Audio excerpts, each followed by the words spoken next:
Shalom sidang jemaat Tuhan. Sekali lagi shalom. Puji nama Tuhan, kita boleh hadir pada pagi hari di tempat ini. Itu semua karena kemurahan Tuhan. Mari sidang jemaat Tuhan, kita akan menaikkan setiap pujian penyembahan kita kepada Tuhan.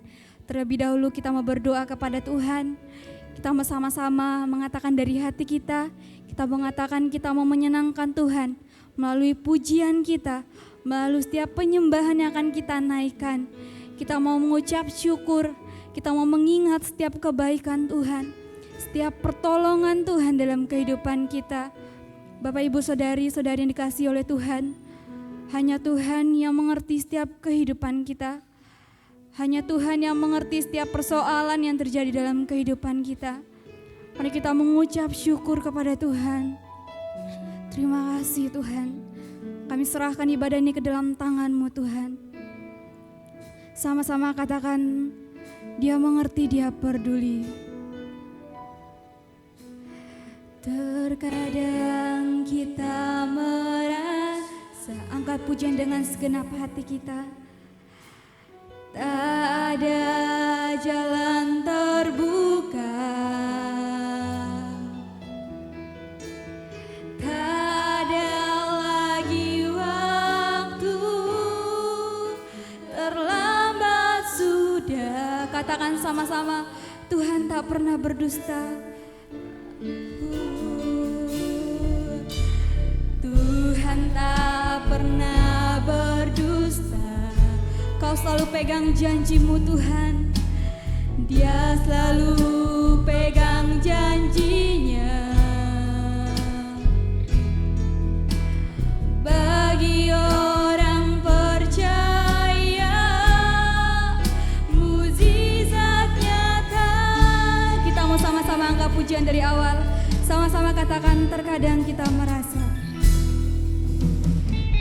Terkadang kita merasa, amin Tuhan, tak ada jalan kebuka, tak ada lagi waktu, terlambat sudah. Mari angkat pujian dengan segenap hati kita.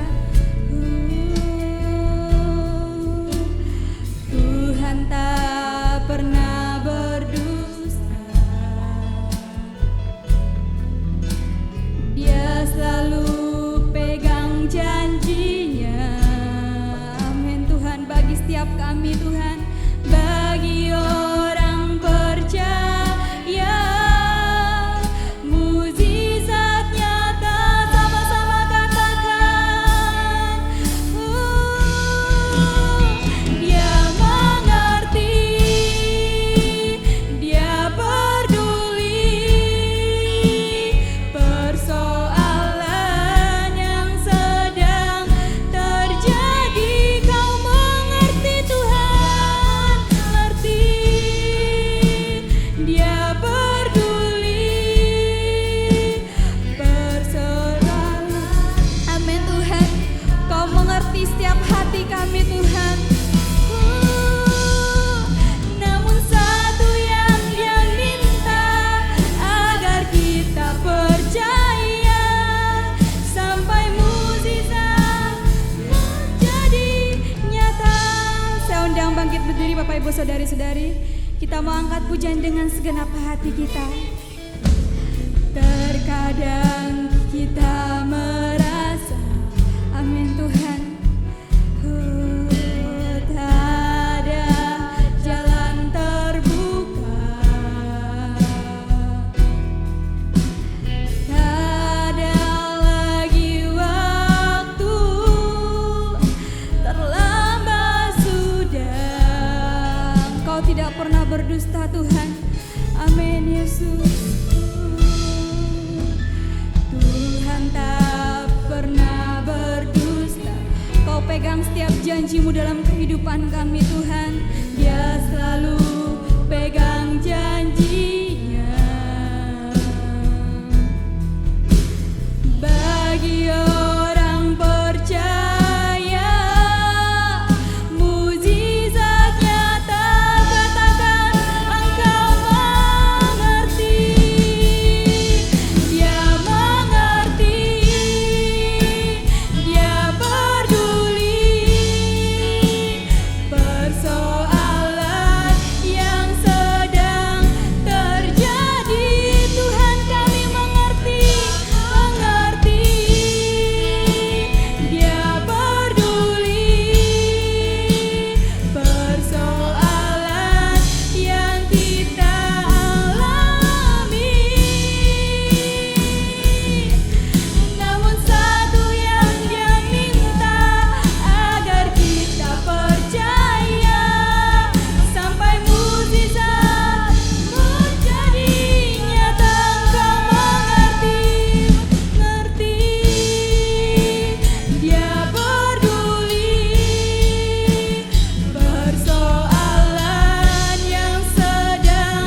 Engkau mengerti setiap persoalan hidup kami Tuhan.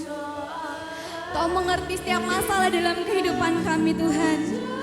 Amin Yesus. Engkau mengerti setiap masalah kehidupan kami Tuhan.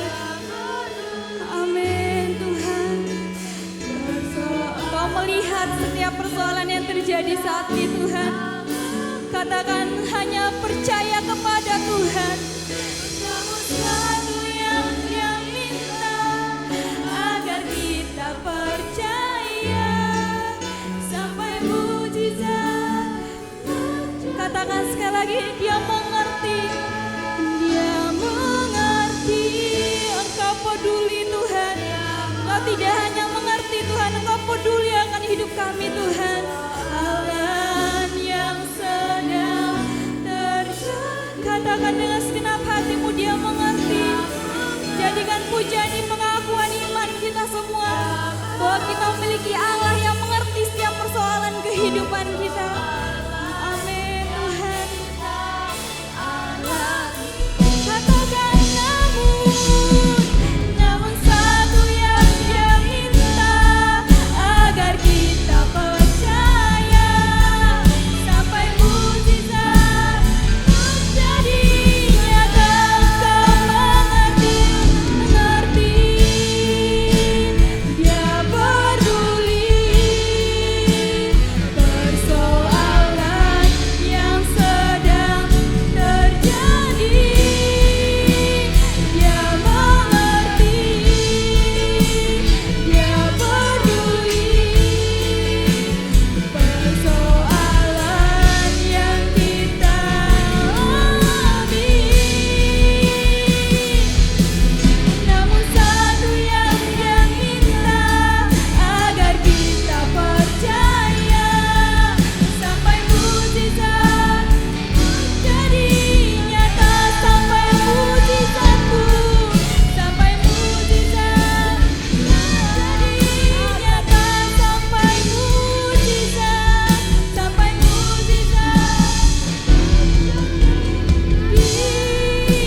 pengertian-Mu dalam kehidupan kami Tuhan.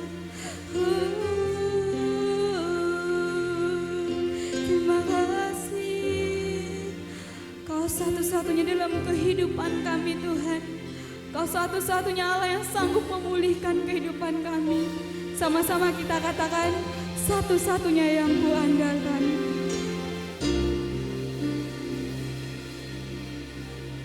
Satu-satunya yang Kuandalkan. Katakan dengan iman, satu-satunya yang Kupercaya. Engkau sumber kekuatan, sumber pengharapan, sumber keharapan. Katakan satu-satunya Kau Tuhan.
dalam kehidupan kami Tuhan.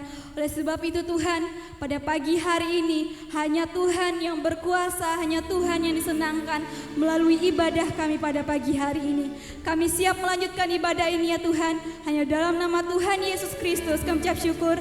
Haleluya, amin. Shalom. Sekali lagi shalom.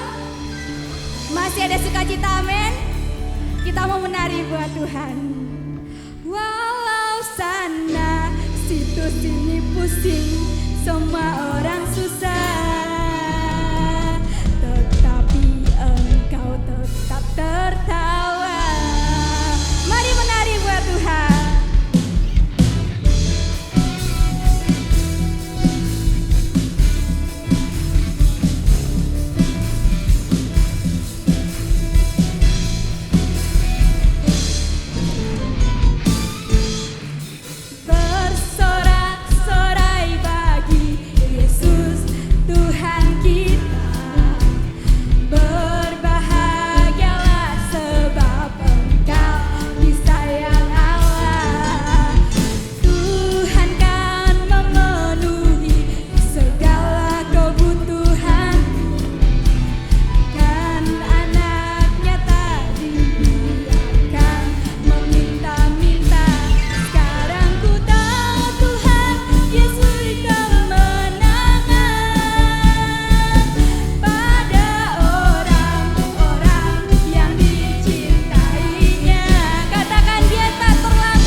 Kita masih bangkit berdiri buat Tuhan. Kita katakan hidup kita penuh mukjizat. Kita mau lebih semangat lagi menari buat Tuhan.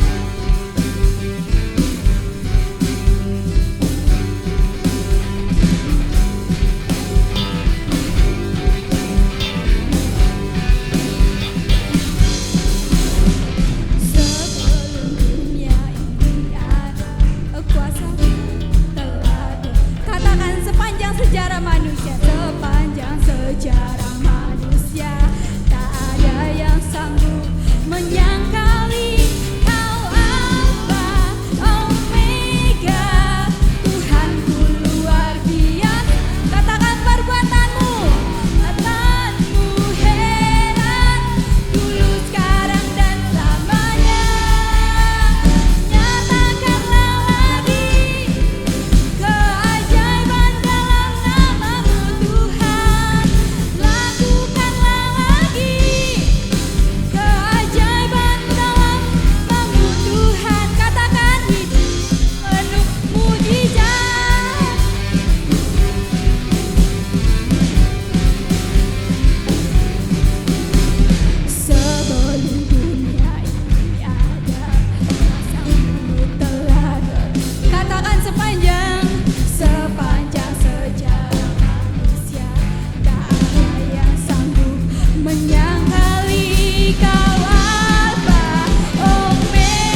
saudari yang dikasihi oleh Tuhan.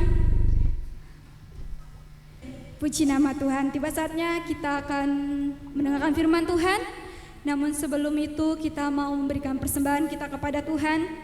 Mari kita mempersiapkan pemberian kita buat Tuhan. Kita memberikan yang terbaik buat Tuhan. Kita angkat satu pujian. Katakan apapun yang terjadi dalam kehidupan kita, semua di dalam tangan Tuhan.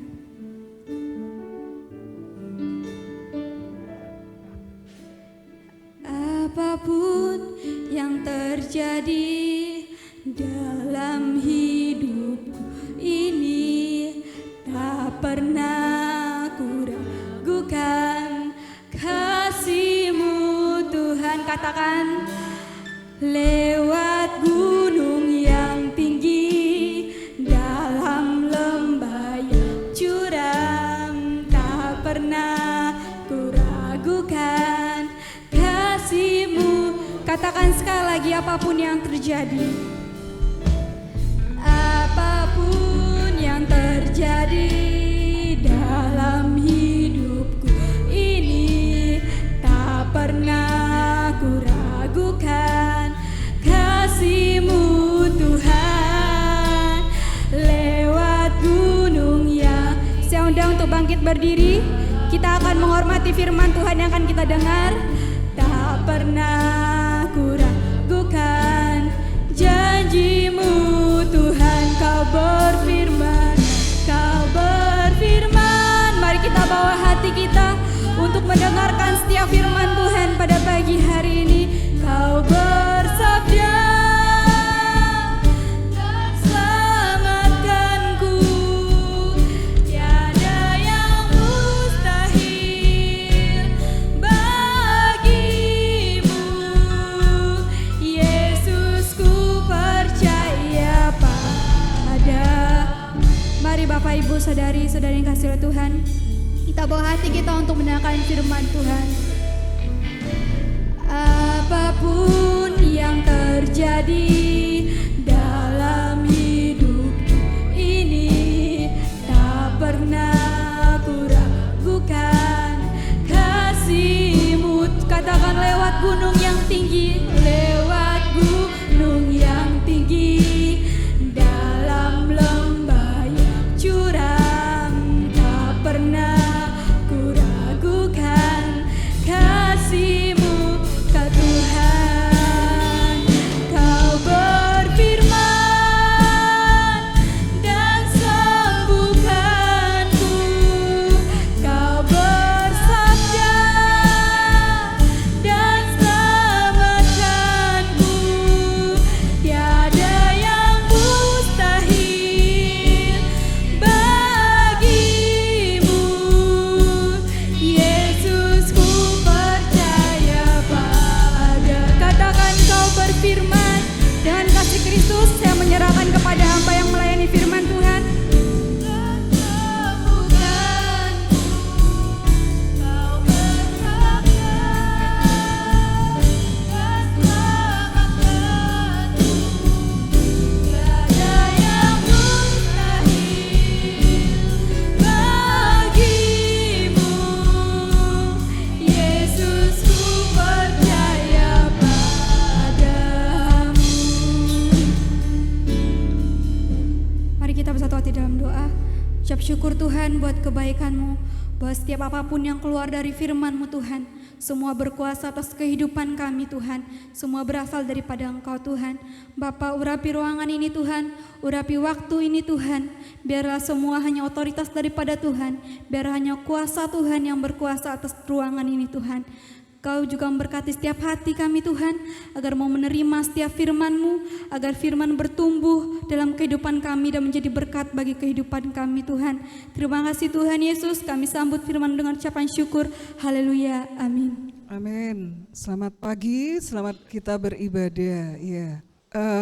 Pada pagi hari ini kita akan belajar kebenaran firman Tuhan, favor of God. Bapak Ibu, mari sama-sama kita bangkit berdiri. Kita akan membaca dalam kitab Kejadian pasal 26 ayat 12 sampai 17. Maka menaburlah Ishak di tanah itu, dan dalam tahun itu juga ia mendapat hasil 100 kali lipat sebab ia diberkati Tuhan. Dan orang itu menjadi kaya, bahkan kian lama kian kaya, sehingga ia menjadi sangat kaya. Ia mempunyai kumpulan kambing domba dan lembu sapi serta banyak anak buah, sehingga orang Filistin itu cemburu kepadanya. Segala sumur yang digali dalam zaman Abram ayahnya oleh hamba-hamba ayahnya itu telah ditutup oleh orang Filistin dan ditimbun dengan tanah. Lalu kata Abimelek kepada Ishak, pergilah dari tengah-tengah kami, sebab engkau telah menjadi jauh lebih berkuasa daripada kami. Jadi pergilah Ishak dari situ dan berkemalah ia di lembah Gerar, dan ia menetap di situ. Amin. Bapak Ibu, kita sering membaca ayat ini, mendengar kisah bagaimana Ishak nabur, menuai 100 kali lipat. Senang ya kalau gitu ya. Di tahun kering, di tahun kelaparan, dia bisa menuai 100 kali lipat. Karena dia bisa menuai, ladangnya bisa menuai 100 kali lipat. Ini ladang yang subur gitu ya. Orang Filistin tetangganya cemburu. Cemburu, loh kok bisa, dia itu orang asing, dia itu pendatang. Dia cuma sewa tanah. Dulunya tanah ini biasa-biasa aja. Sejak dia ada kok hoki ya, bisa 100 kali lipat, menghasilkan panen 100 kali lipat. Mungkin tetangganya hanya dibatasi sama tali, mungkin itunya tanah ladangnya hanya dibatasi. Kok bisa ya? Yang di sini biasa saja, yang sana 100 kali lipat. Saudara, dan lama-kelamaan akhirnya mereka mikir, ini gak bener ini. Wes, pakai jalan pintas saja, diusir. Saudara, diusir, ladangnya diambil alih. Dan ketika ladangnya diambil alih, biasa aja hasilnya. Loh, kok bisa tuh? Waktu Ishak yang nabur, hasilnya 100 kali lipat. Mungkin waktu Ishak menuai 100 kali lipat, tetangganya mungkin minta toh benihmu. Benih apa toh itu? Dikasih sama Ishak ini loh. Ya sama sih kayak benihmu. Sama ya, sama gitu. Dia menabur, tetangganya nabur, enggak bisa menuai 100 kali lipat. Tapi Ishak bisa. Dan akhirnya Ishaknya itu diusir, ladangnya diambil alih. Ishak pergi gitu. Bapak Ibu, kita belajar dari Ishak ini ya. Pernah enggak tahu kita diperlakukan seperti ini ya? Apa yang kita usahakan direbut oleh orang lain. Apa yang kita rintis dirampas oleh orang lain. Terus kita diusir gitu aja. Saudara, di dalam dunia kerja, di dalam dunia pelayanan, di dalam pertemanan gitu ya. Kita apa yang jadi hak kita direbut, terus kita diusir gitu aja. Suruh pergi gitu aja.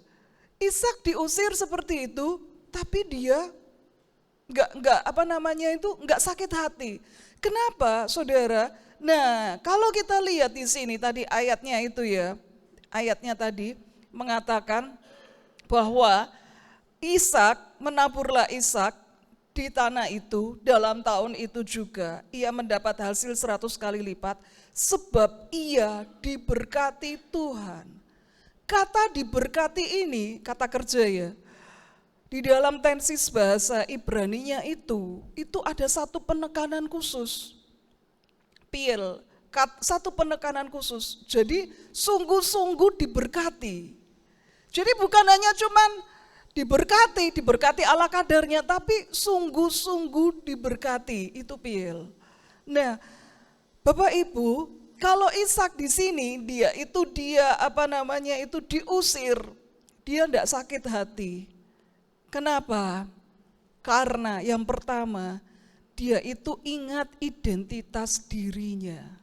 Ini kan yang kita baca ayat 12, 13 sampai 17. Sebelumnya di ayat pertama, Tuhan itu sudah berfirman pada Ishak. Coba ya kita baca. Maka timbullah kelaparan di negeri itu. Ini bukanlah kelaparan yang pertama yang telah terjadi dalam zaman Abraham. Sebab itu Ishak pergi ke Gerar kepada Abimelek, raja orang Filistin. Lalu Tuhan menampakkan diri kepadanya serta berfirman, janganlah pergi ke Mesir, diamlah di negeri yang akan kukatakan kepadamu. Tinggallah di negeri ini sebagai orang asing, maka aku akan menyertai engkau dan memberkati engkau. Lah kata memberkati di sini piel, ada satu penekanan, aku sungguh-sungguh memberkati engkau. Kamu tinggallah di negeri ini sebagai orang asing, aku sungguh-sungguh memberkati engkau. Sebab kepadamu lah dan kepada keturunanmu akan kuberikan seluruh negeri ini. Jadi bukan hanya sepetak ladang, seluruh negeri ini. Itu janji Tuhan di ayat 1. Dan aku akan menepati sumpah yang telah kuikrarkan kepada Abraham ayahmu. Aku akan membuat banyak keturunanmu seperti bintang di langit. Aku akan memberikan kepada keturunanmu, diulangi lagi, seluruh negeri ini. Dan oleh keturunanmu semua bangsa di bumi akan mendapat berkat. Semua bangsa akan dapat berkat dari keturunan. Karena Abraham telah mendengar firmanku dan memelihara kewajibannya kepadaku, yaitu segala perintah, ketetapan dan hukumku. Bapak Ibu, di sini ya, waktu Ishak itu diusir, mungkin dalam hatinya dia ya jengkel gitu ya. Tapi Ishak itu punya sifat ngalah. Iya, enggak apa-apa, diusir ya pindah. Bukankah Tuhan pertama kali sudah ngomong bahwa aku memang disuruh tinggal di sini sebagai orang asing. Pada zaman itu kalau orang asing itu dia siap untuk ditindas, diperlakukan gak adil, hak-haknya dirampas, ditindas, itu orang asing. Jadi Bapak Ibu, mentalnya Ishak itu udah disiapkan oleh Tuhan. Ingat, kamu di sana tinggal sebagai orang asing. Mau ditindas, mau diinin, gak apa-apa. Aku menyertai, aku memberkati. Mau hakmu dirampas, mau kamu diperlakukan gak adil, mau kamu difitnah, mau gak apa-apa. Aku menyertai kamu, aku memberkati kamu.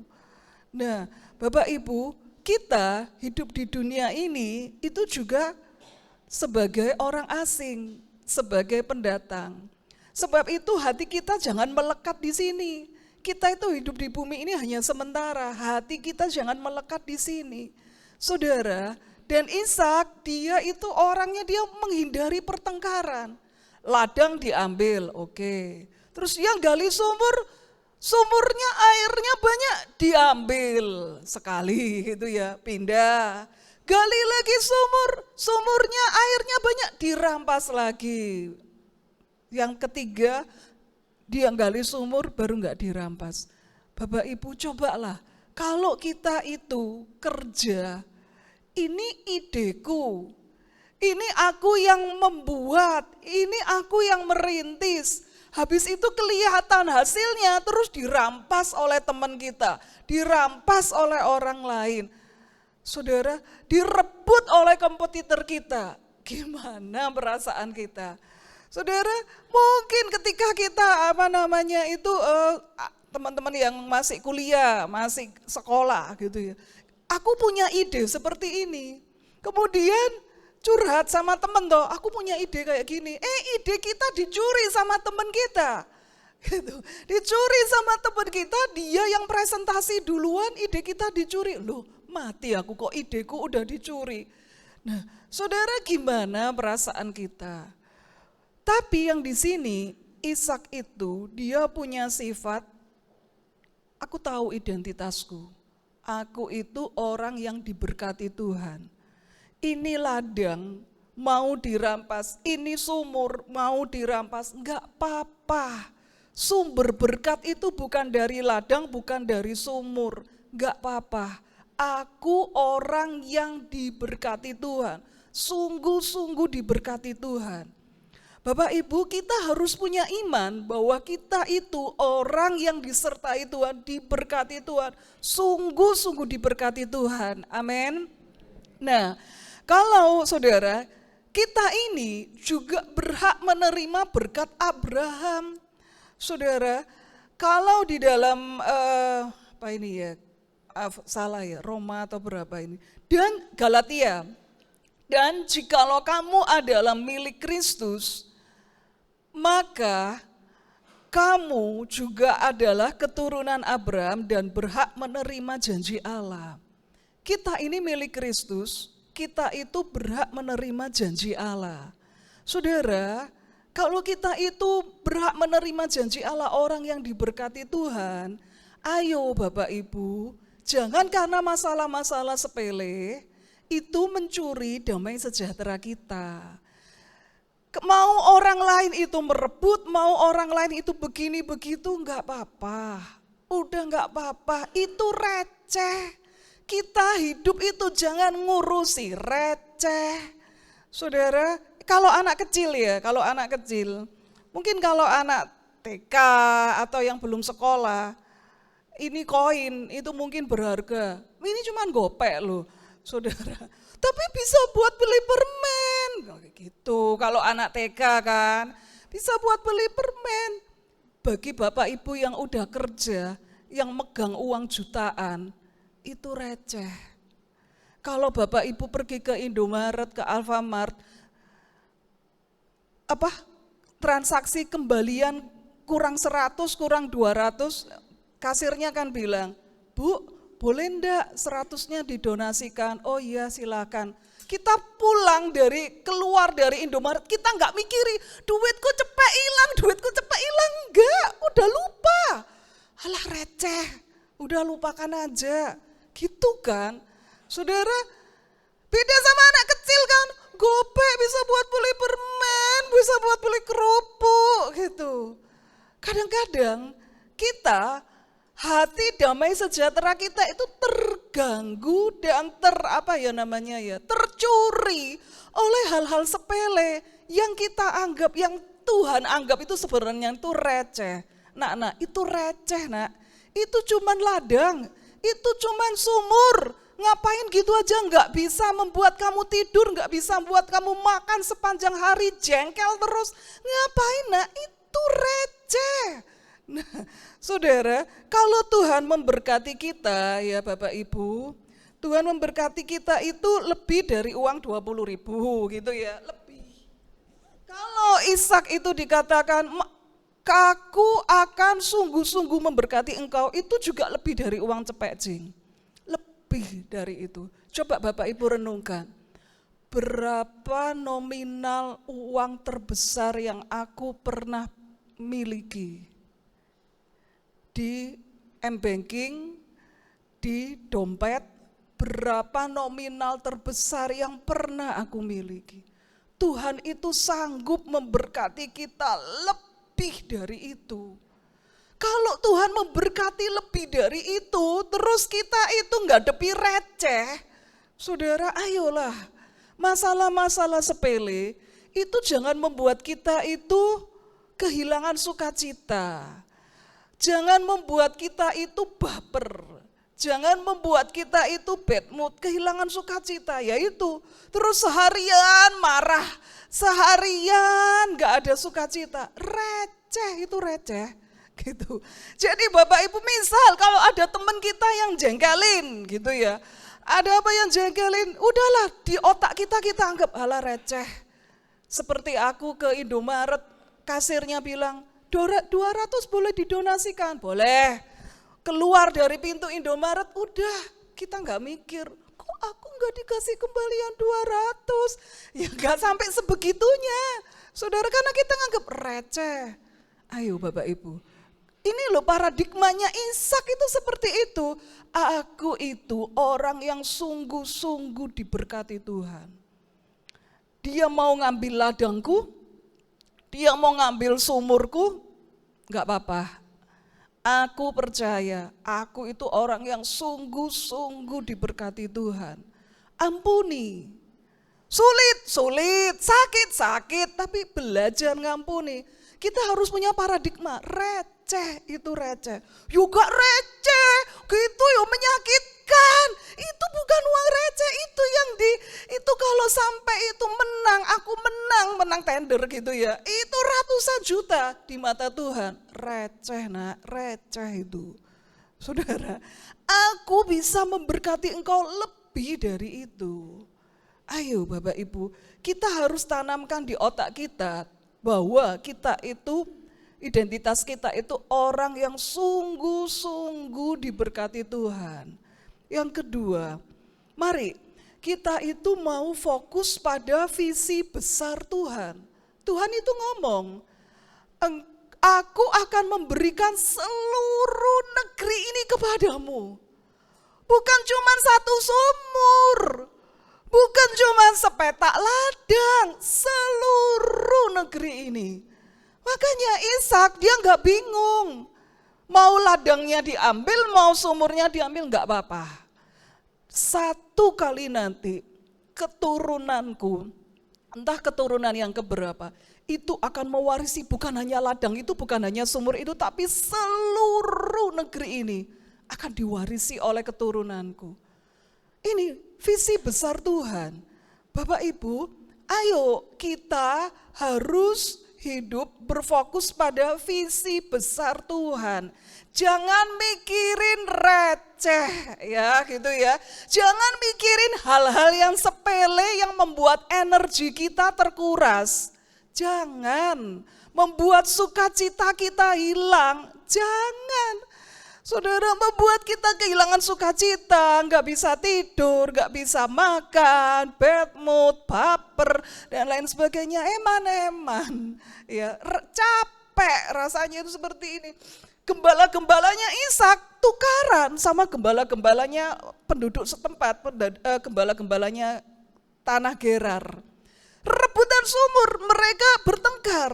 Gembala-gembalanya Ishak masih ngurusin receh. Tapi Ishak bilang enggak usah, pindah aja. Bapak Ibu, ini loh, kita hidup fokus pada visi besar Tuhan. Nehemia 6, Nehemia itu dia membangun tembok Yerusalem. Pada saat Nehemia mau hampir selesai membangun tembok, ada orang-orang itu yang enggak senang kalau tembok Yerusalem itu dibangun, saudara. Dan apa yang terjadi? Mereka itu berusaha menjebak Nehemia, menyebarkan isu, menyebarkan fitnah, supaya Nehemia itu ya terpancing supaya dia enggak jadi bangun tembok. Ini kata Nehemia, lalu aku mengirim utusan kepada mereka dengan balasan, aku tengah melakukan suatu pekerjaan yang besar. Aku tidak bisa datang. Untuk apa pekerjaan ini terhenti oleh sebab aku meninggalkannya dan pergi kepada kamu. Ini loh Bapak Ibu, Nehemia. Mau dia difitnah, mau dia dijelek-jelekan, mau dia apa? Dia ngomong apa? Aku ini sedang melakukan pekerjaan yang besar. Buat apa aku itu datang kepadamu? Buat apa? Ngurusin gosip, klarifikasi, buat apa? Capek, saudara. Udah wes, fokus pada visi besar Tuhan. Ini loh, aku sedang melakukan satu pekerjaan yang besar. Aku nggak bisa datang. Udah, waktu kita itu jangan dihabiskan dengan receh, saudara. Energi kita itu jangan dihabiskan oleh hal yang receh, gitu. Nanti Bapak Ibu kalau pulang jangan, khotbahnya apa? Receh, udah ya jangan begitu. Sing dieling iki tok, receh tok, saudara. Tapi ayolah kita itu harus hidup punya visi, fokus pada visi besar Tuhan. Aku tuh sedang melakukan pekerjaan yang besar. Aku enggak mau ngurusin hal-hal seperti itu. Aku enggak mau terganggu oleh hal seperti itu. Dalam hidup, kita akan menemui orang-orang yang melukai kita. Dalam hidup, kita akan menemui orang-orang yang menjengkelkan kita. Seperti Ishak ini tuh. Punya alasan untuk membenci. punya alasan kuat untuk membenci, untuk apa ya? Untuk kepahitan hati, untuk membalas, punya alasan. Tapi Ishak tidak mau melakukannya karena dia fokus pada visi besar Tuhan. Bapak Ibu, kita harus menanamkan paradigma bahwa kita itu adalah pejuang. Kita itu adalah pejuangnya Tuhan. Orang kalau prajurit, ya, dia kena luka pisau, tergores, nggak akan nangis, berdarah, perih, ya perih. Tapi dia nggak akan lebay, aduh perih, tensoblasnya mana? Nggak akan seperti itu, saudara. Ada luka tusukan di sini. Saudara, dijahit sendiri kalau dia bisa jahit gitu ya, mungkin dalam dunia kemiliteran diajarin seperti itu, ada yang dijahit sendiri atau dijahitkan orang, saudara, dan ada bekas lukanya, dia nggak akan merasa, aduh kok ada bekas lukanya gitu, malah bekas luka itu membuat dia bangga, ini bekas luka tusukan, dan orang lain yang melihatnya, wih keren ya, ditusuk pisau selebar itu, dia masih tetap survive. Beda ya kalau sama ibu-ibu gitu ya, yang operasi sesar, luka di sini. Operasi kedua, dok, tolong tuh dok, kalau ngoperasi jangan sampai keloid dok. Tolong supaya luka operasinya, bekas jahitan ini so rapi, nggak kayak bekas jahitan. Pokoknya bisa rapi, nggak kayak bekas sayatan. Lain ya kalau wanita seperti itu, aku enggak mau ada bekas sayatan. Tapi kalau seorang prajurit, bekas sayatan itu justru merupakan satu kebanggaan. Aku pernah terluka di sini, aku pernah ditusuk di sini, aku pernah ditikam di sini, tapi aku bisa survive. Saudara, tusukan, tikaman, luka yang kita hadapi, itu enggak apa-apa. Karena kita itu prajurit. Jangan kita punya mindset seperti anak-anak gitu ya. Aduh perih, lebay saudara. Gak disapa sama ibu gembala. Gembala judas itu. Nah perih, wes besok-besok gak kesini lagi. Seperti itu, receh Bapak Ibu. Nah jadi jangan kayak begitulah. Bapak Ibu, kalau Bapak Ibu masalahnya beda ya. Lah saya masalahnya jemaat, pengerja, volunteer gitu. Saudara, kalau ya Ibu Gembala mungkin ngalami ya, yang sesama hamba Tuhan ngalami. Kalau kita itu mendidik volunteer itu pengerja gitu ya. Mulai dia nggak bisa apa-apa sampai dia itu expert, dia ahli gitu kan. Terus setelah dia merasa bisa, terus dia merasa aku nggak level di gereja ini. Harusnya aku tuh pelayanan di gereja yang lebih gede. Saudara, gimana perasaannya? Itu kayak Ishak ini kan, ladangnya diambil, sumurnya diambil. Satu kali ada volunteer itu yang izin ke saya mau pindah gereja, pamitan sama saya. Dia bilang, pastor, saya kan sudah 10 tahun pelayanan di sini. Mulai saya umur 10 sampai saya umur 20. Bayangin Bapak Ibu, mulai anak itu umur 10 tahun. Sini ada enggak anak yang umur 10 tahun? Anak umur 10 tahun sudah dipercayakan oleh almarhum suami saya itu lighting. Lightingnya gereja ini kan mahal toh, saudara. Apalagi yang bisa munyer itu, moving itu. Puluhan juta. Itu ya almarhum suami saya itu beli peralatan lighting yang puluhan juta itu yang mengoperasikan anak SD gitu 10 tahun. Yang dia nggak bisa apa-apa, terus dia belajar autodidak, terus dia jadi bisa. Sampai sekarang anak itu seumuran Eren gini. Sapantaran Eren. Tumbuh besar bersama, main bersama gitu kan. Main bersama, tumbuh besar bersama gitu. Terus dia pamitan seperti itu. Pastor, saya kan sudah pelayanan 10 tahun di sini. Ya sudah cukup lah pastor, saya tak izin gak ke gereja ini lagi. Lah kenapa gitu? Kalau kenapa? Kamu tersinggung sama aku gitu. Oh enggak, saya enggak pernah tersinggung sama pastor. Lah kenapa? Jujur ya pastor ya, jujur ya. Saya itu terluka sama manajer ibadah. Kalau sana namanya itu service director. Istilahnya itu manajer ibadah. Jadi manajer ibadah itu yang ngatur semuanya gitu kan. Kamu ya yang main musik ya, jangan ini yang WL singernya itu semua dipantau gitu kan. AC-nya, kursinya apa, dia yang mengatur jalannya ibadah itu. Satu kali anak ini dia mengoperasikan lighting gitu kan. Dia mengoperasikan lighting sambil makan. Gitu kan. Ditegur sama manajer ibadah. Jangan makan. Pelayanan, jangan disambi makan. Oh iya. Ayo cepat, jangan disambi makan. Ayo masuk ruang ibadah gitu. Masuk ruang penhol. Yang di sana jemaat dengerin khotbah, kamu kok di sini di luar makan gitu.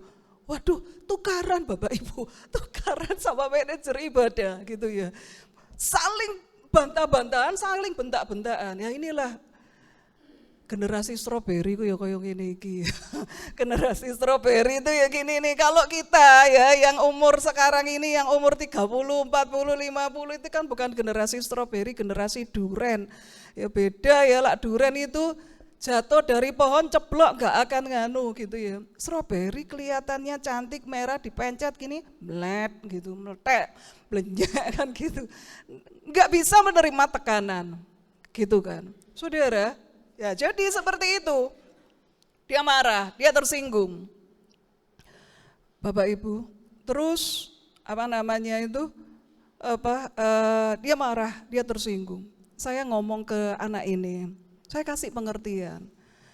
Kalau kamu melayani Tuhan, ya ini yang muda-muda ini dengerin ya, gitu ya. Ya, kalau kamu melayani Tuhan, kamu diterima di satu gereja. Pemimpinmu itu memandang kamu karena pribadimu, bukan karena skillmu, tapi karena pribadimu. Setialah ibadah di sana. Saya ngomong, aku memperlakukan kamu tuh sebagai anak. Kamu itu sak pantaran sama Aaron. Kamu itu tak anggap anakku. Aku memperlakukan kamu sebagai anak, bukan sebagai volunteer bagian lighting. Beda, aku memperlakukan kamu sebagai anak. Kamu merasa enggak kalau kamu diperlakukan sebagai anak? Iya, pastor baik sama saya, gini. Nangis, diomongi iso nangis, tapi saya pengen pindah gereja gitu. Terus saya sampai ngomong, kamu kok enggak bisa mandang aku? Kamu cuma mandang manajer ibadah, kenapa kamu enggak mandang kebaikan hatiku, kebaikan hati almarhum suami? Kok bisa pastor gini. Dalam hatiku ya saya berdoa, Roh Kudus kasih aku kesabaran Tuhan, kasih aku kesabaran. Saya bisa saja menyerang dia, ngomong pakai perkataan yang pedes, yang menyerang dia. Isa saudara. Tapi Tuhan tolong aku, mau tak pedesin, mau tak kasarin, mau tak apain, anak ini pasti pindah gereja. Tapi minimal biarlah dia pindah gereja bukan karena aku melukai hatinya. Saya cuma ngomong, ingat ya perkataanku ini. Sekarang kamu enggak ngerti perkataanku tapi ingat perkataanku. Satu kali kelak kalau kamu kerja, kamu menerima bos yang menerima kamu sebagai sosok pribadi, bukan karena skillmu, tapi karena pribadimu. Bertahanlah di tempat kerja itu. Kalau kamu mencari pasangan, dia menerima kamu karena pribadimu, bukan karena kamu pintar cari duit, bukan karena kamu ini, bukan karena itu. Dia menerima kamu apa adanya. Kamu harus menghargai. Aku memperlakukan kamu sebagai anak, menerima kamu apa adanya.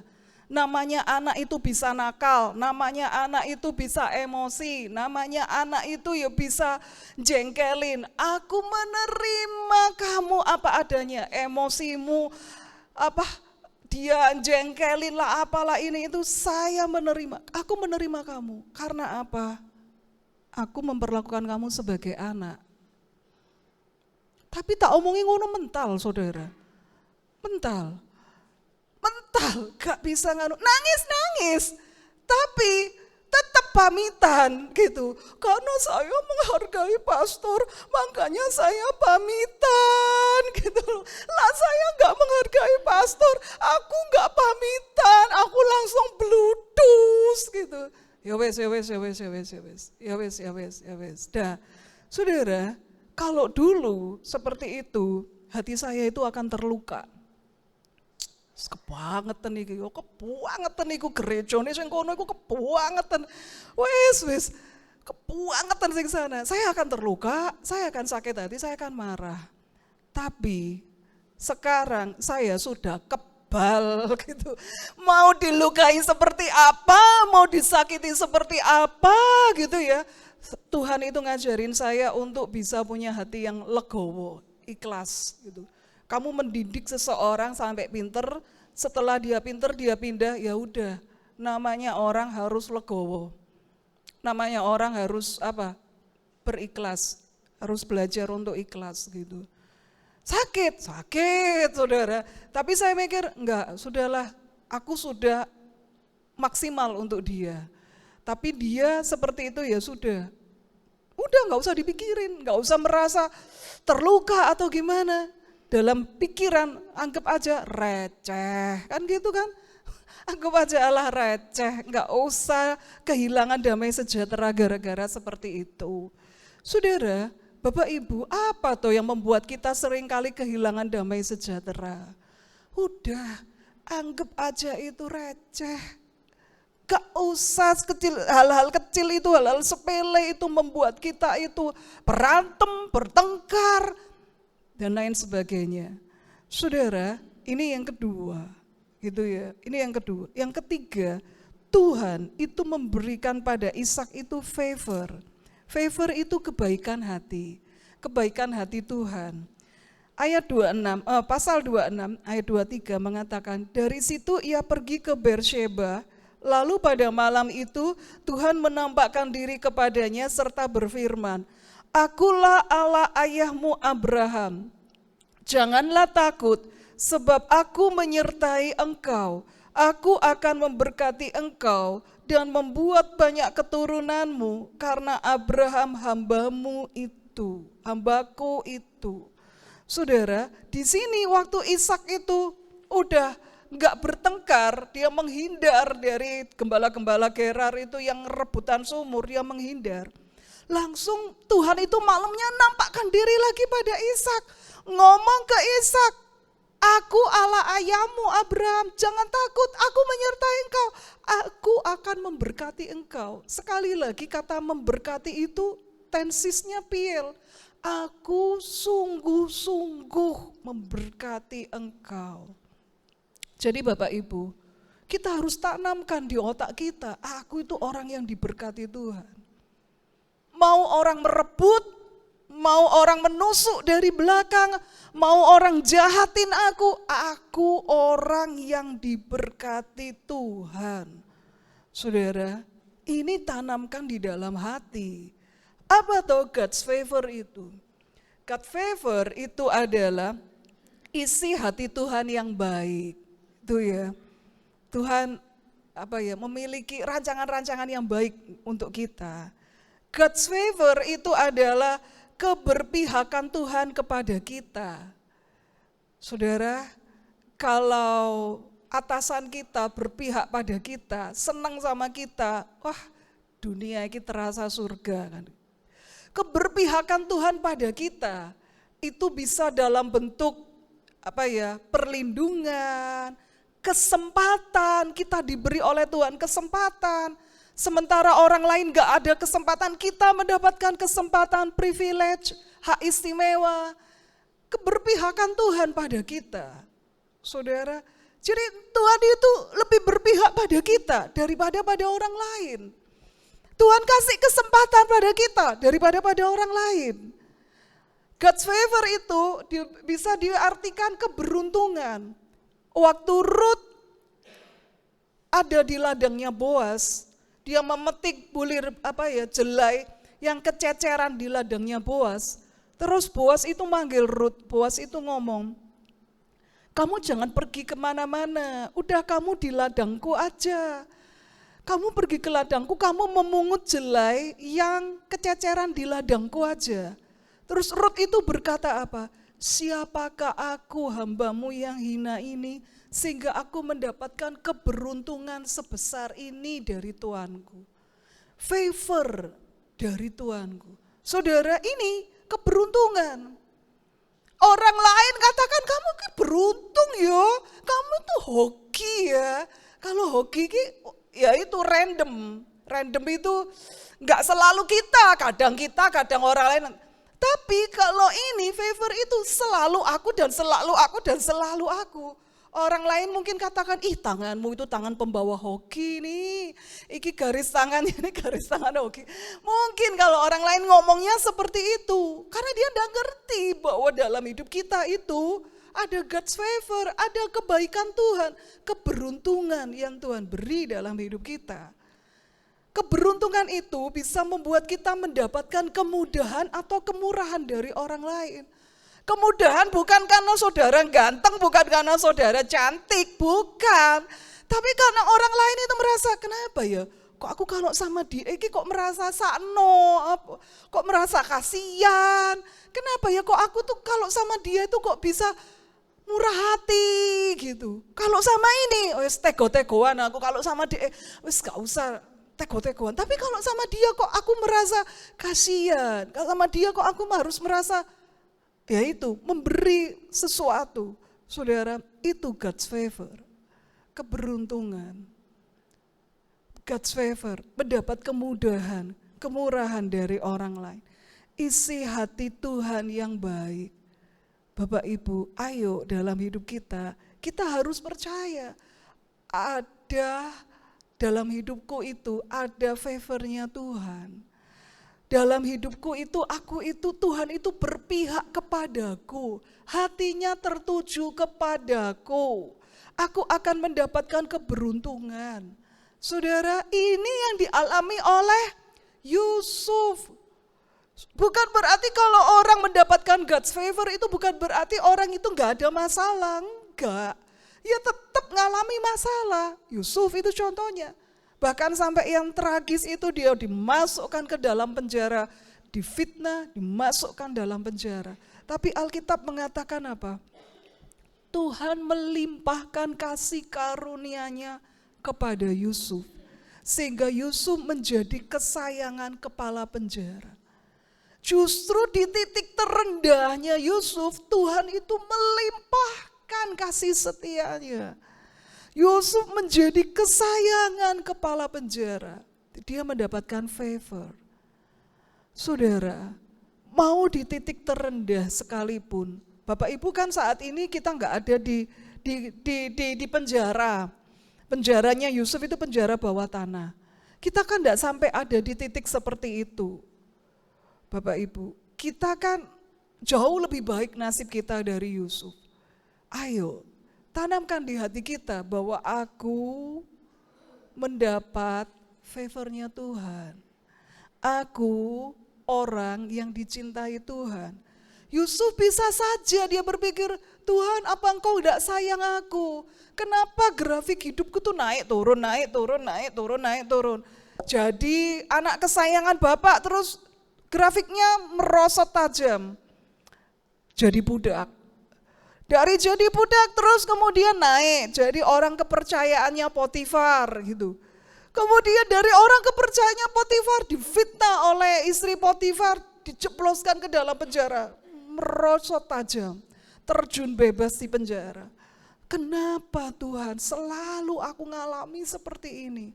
Bapak Ibu, yaitu seperti orang itu kena tusukan demi tusukan, luka demi luka. Enggak apa-apa. Kita harus punya mindset, aku itu pejuang. Aku itu bukan bencong. Kalau bencong ini sakit. Aduh perih. Bukan bencong. Aku itu pejuang. Aku itu pahlawan. Saudara, ayo jangan lebay. Jangan sedikit perih. Cuti pelayanan. Bencong itu. Nah, banci itu. Jangan seperti itu. Ayo. Walaupun ada luka, walaupun orang menusuk kita, walaupun orang itu ngata-ngatain kita dengan menfitnah kita dan lain sebagainya, enggak apa-apa. Oleh karena fitnah itu kita kehilangan pekerjaan, enggak apa-apa. Kita ini adalah pejuang. Ada God's favor Tuhan dalam hidup kita. Itu receh, udah anggap itu aja, sombong ya. Anggap itu receh gitu. Nah, Tuhan sanggup memberkati kita lebih dan lebih besar dan lebih besar lagi. Saudara, kita sampai pada kesimpulan. Kita harus ingat identitas kita sebagai anak Tuhan, yaitu orang yang diberkati Tuhan. Saudara, identitas kita itu anak Tuhan, orang yang diberkati Tuhan, gitu ya.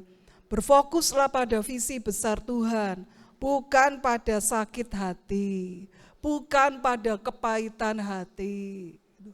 Hindari pertengkaran. Bapak Ibu, pertengkaran itu capek, ngurusin gosip itu capek, udah capek saudara. Ayo raih favornya Tuhan. Biar hati Tuhan itu tertuju pada kita. Dia berpihak pada kita. Amin firman Tuhan, sama-sama kita bangkit berdiri. Apapun yang terjadi dalam hidupku ini, tak pernah ku ragukan kasih-Mu Tuhan. Lewat gunung yang tinggi, dalam lembah yang curam, tak pernah ku lakukan janji-Mu Tuhan. Apapun yang terjadi dalam hidupku ini, tak pernah ku ragukan janji-Mu Tuhan. Lewat gunung yang tinggi, dalam lembah yang curam, tak pernah ku ragukan janji-Mu Tuhan. Kau berfirman dan sembuhkanku, Kau bersabda dan selamatkanku. Tiada yang mustahil bagimu, Yesus, ku percaya padamu. Kau berfirman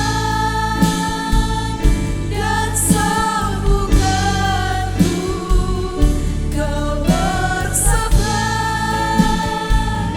dan selamatkanku.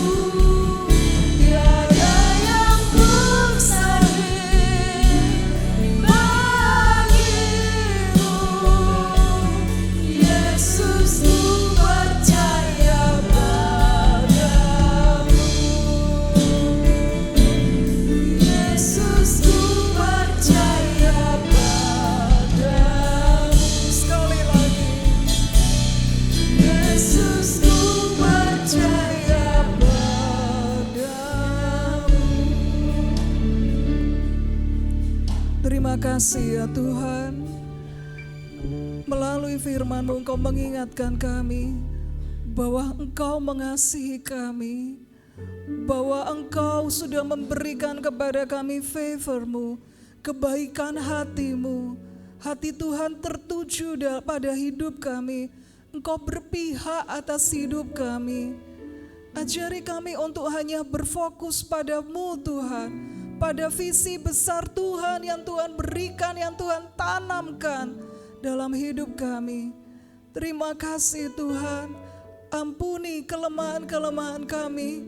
Kalau dulu kami hanya berfokus pada sakit hati kami, pada luka demi luka yang kami alami. Tuhan, kami percaya Engkau sanggup menyembuhkan luka itu dan menjadikan kami pahlawan-Mu, menjadikan kami kuat dan kuat di dalam Engkau. Terima kasih Tuhan, terima kasih. Kami mau menjadi pelaku-pelaku firman-Mu Tuhan. Terima kasih Tuhan, dalam nama Tuhan Yesus. Amin. Puji Tuhan saudara, satu firman Tuhan yang memberkati kita, satu firman Tuhan yang membangun iman kita. Seluruh jemaat, Ibu Gembala dan pengerja mengucapkan terima kasih pelayanan Pastor Teresia. Kita berdoa supaya beliau juga di dalam kepemimpinannya sebagai gembala di Semarang, penyertaan Tuhan, hikmat Roh Kudus juga senantiasa dilimpahkan berlimpah-limpah. Berita Gereja, acara ibadah di tempat ini setiap hari Selasa. Di gereja diadakan ibadah doa puasa yang dimulai jam 4, ibadah wanita yang dimulai jam 4 sore. Dan setiap hari Kamis ibadah doa puasa jam 8 pagi. Hari Jumat ibadah doa malam secara online melalui Zoom jam 7 malam. Dan hari Sabtu ibadah kaum muda jam 7 malam. Hari Minggu seperti hari ini setiap 7:30 pagi ibadah raya. Saudara, untuk jadwal ibadah raya bulan Februari, tanggal 2 Februari akan kembali oleh dilayani Ibu Gembala disertai dengan perjamuan kudus. Tanggal 12 Februari akan dilayani oleh tim El Shaddai, Bapak Handogo Trisula. Dan pada tanggal 16 Februari akan dilayani oleh Ibu Maria. Tanggal 23 Februari tim MLC Semarang Ibu Maria ini istrinya almarhum Bapak Pendeta Epafras Joko. Jadi beliau akan melayani tanggal 16 Februari. Demikian berita gereja yang bisa saya sampaikan. Saya kembalikan kepada WL. Puji nama Tuhan. Tiba saatnya kita akan memberikan persembahan kedua untuk pekerjaan Tuhan. Kita mau angkat pujian untuk persembahan kita sekaligus menutup doa ibadah doa kita pada pagi hari ini. Kita mau sama-sama katakan kasih yang terindah.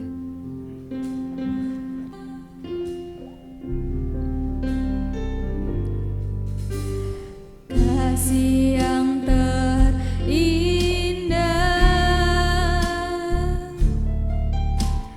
hati yang mulia,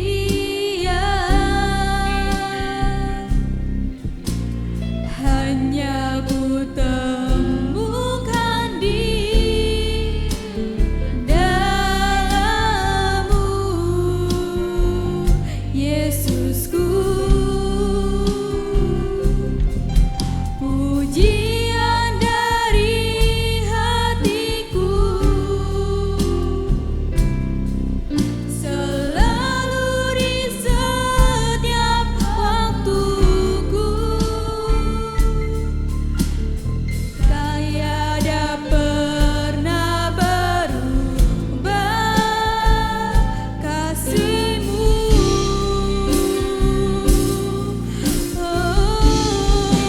Karya terbesar dalam hidup.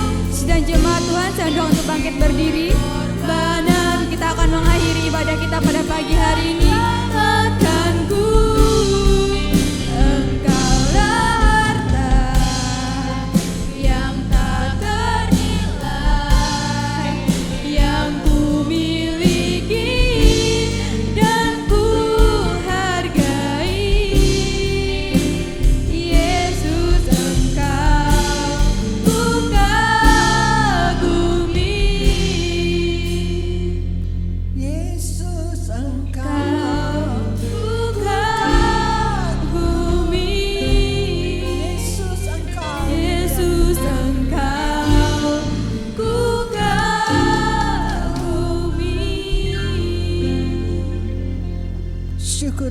kasih ya Tuhan, terima kasih.